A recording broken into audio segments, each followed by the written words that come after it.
What 7Load does is we aggregate lots of different content that is valuable to people in channels. We organize this content. We say it's premium content, not in the sense that it's expensive, but in the sense that it's content that's highly relevant to certain audiences. And with all these channels, we add a layer of social interaction. So people can become the fan of a show, or they can connect to other users who also like that show. So we add this social dimension to content. The lion's share of our business is from the media industry.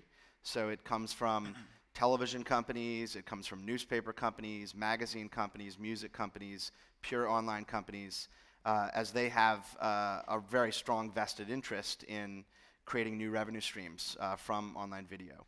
The other exciting opportunity about our original programming activities is the opportunity to integrate advertising and sponsorship into the programming and into the storyline. And I think that's a really interesting opportunity in the online space.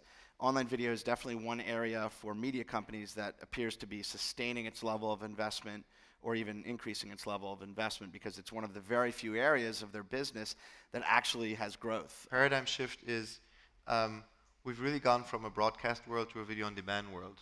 Now that has huge implications. It's not just about, oh, I can order my movie now. We like to call that the relevance revolution, right? I mean, the broadcast paradigm is, you're there, the medium is reaching you, watch this and shut up.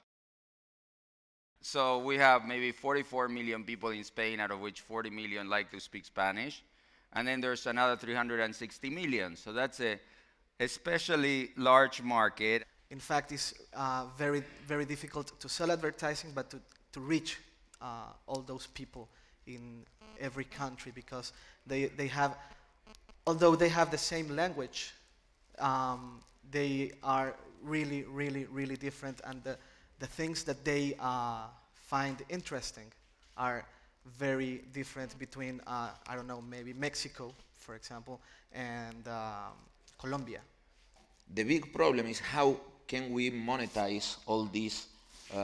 How can we build a business on advertising? Because you have, as you said, different markets. So I think Enrique is onto something important there, which is the herd effect, the fact that these are different cultures that fall in love with the product. Making money and taking advantage of the inefficiencies tends to be more on the remnant side or on the unsold inventory.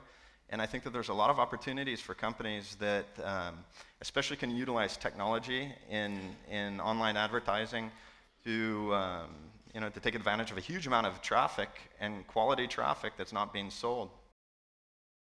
Stories unite us, they bring us together across borders and boundaries, and it's the oldest form of human communication. Hi, Seismic friends. I'm here at DLD, just on stage, trying to, tell a story. And let me show you the room, if I don't unplug any cables.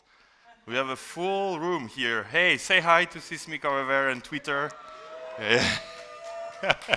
And this is a great, I think, story, which is told entirely in pictures and using tweets and using videos from all services. There is an entire new world around conversation, which is growing right now. Meet the girls of Non-Society. Time Out New York dating columnist Julia Allison, handbag designer Mary Rambin, and former hedge fund analyst Megan Asha. The big joke amongst bloggers is, oh, you don't want to blog what you ate for lunch. Well, maybe you do, actually. That's our thinking. We think that those sorts of things can be really interesting. What are you wearing? Where are you going this evening? It's a totally new way of telling stories. And it's something that we've called it live casting, because blogging is such an ugly word, really.